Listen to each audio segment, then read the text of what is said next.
ফের দুষ্কৃতীদের টার্গেট রাষ্ট্রায়ত্ত ব্যাংকের এটিএম। জলপাইগুড়িতে কয়েকদিন আগেই আমরা দেখেছি যে এটিএম এ লুট, এবার শিলিগুড়ির এটিএম এ লুট। শিলিগুড়ির চম্পাশাড়ি মোড়ে দুটি এটিএম, আর সেই দুটি এটিএম এ লুট। রাষ্ট্রায়ত্ত ব্যাংকের বুথে থাকা দুটি এটিএম লুট।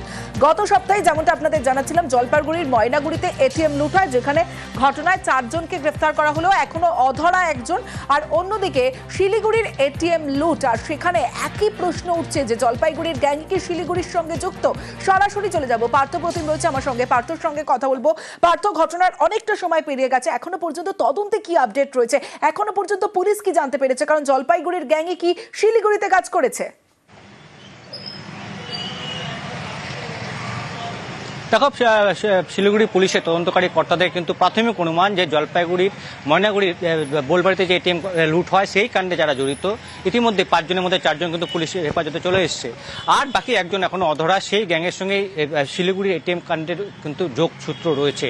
কেননা গতকাল রাতে যখন এই ঘটনা ঘটে, রাত 2-2:30 নাগাদ, তারপর থেকে পুলিশ তল্লাশি শুরু করেছে। ইতিমধ্যে প্রধাননগর থানার একটা স্পেশাল ইনভেস্টিগেশন টিম তারা কিন্তু বিহারের দিকে রওনা হয়েছে।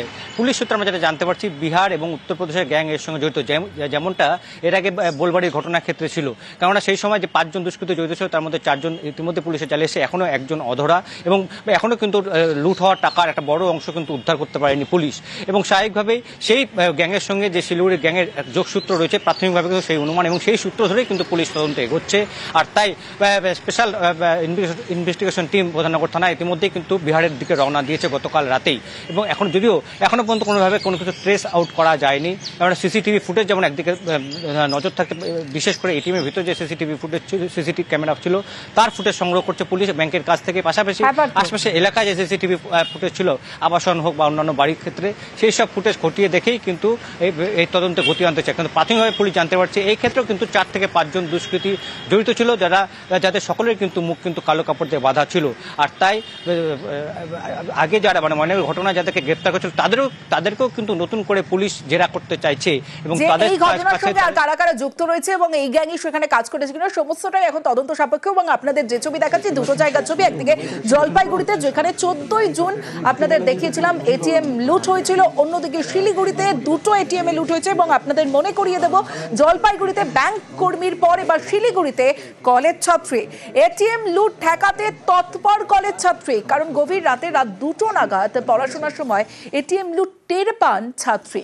আর সে সময় নিজে ছাত্রীর মোবাইলেই তোলা যে ছবি, কারণ এই লুটের পর যে গাড়ি নিয়ে দুষ্কৃতীরা বেরিয়ে যায়, ঠিক সেই সময়ের যে ভিডিওগ্রাফি, এবং সঙ্গে সঙ্গে 100 ডায়ালে ফোনও করেন ছাত্রী। কিন্তু পুলিশ আসার আগেই ব্যাংক লুট করে পালিয়ে যায় দুষ্কৃতীরা। সরাসরি চলে যাব, পার্থ রয়েছে আমার সঙ্গে। পার্থ, একদিকে ছাত্রীর অসম সাহসিকতা যেমন সামনে আসছে, কারণ সে ক্যামেরা বন্দি করেছে তার মোবাইলে, 100 ডায়ালে ফোন করেছে ভয় না পেয়ে, এটা যেমন সামনে আসছে, তেমন যে ফুটেজ, গাড়ির নম্বর স্পষ্ট বোঝা যাচ্ছে, এবং তার বয়ান নিয়ে এখনো পর্যন্ত কি আপডেট রয়েছে? দেখো, একেবারেই তাই। ময়নাগুড়ি কাণ্ডের পর যেভাবে কিনারা করেছিল পুলিশ ব্যাংক কর্মীর সহযোগিতায়, ঠিক তেমনি এখানেও কিন্তু স্কুল ছাত্রীর ভূমিকাটা কিন্তু পুলিশের কাছে যথেষ্ট গুরুত্বপূর্ণ এবং তাৎপর্যপূর্ণ বলে মনে করছে তদন্তকারী কর্তারা। কারণ যে সময় ঘটনা ঘটে, এটিএম তার ঠিক উল্টো দিকে আবাসন, সেখানেই পড়াশোনা করছিল এই স্কুল ছাত্রীটি।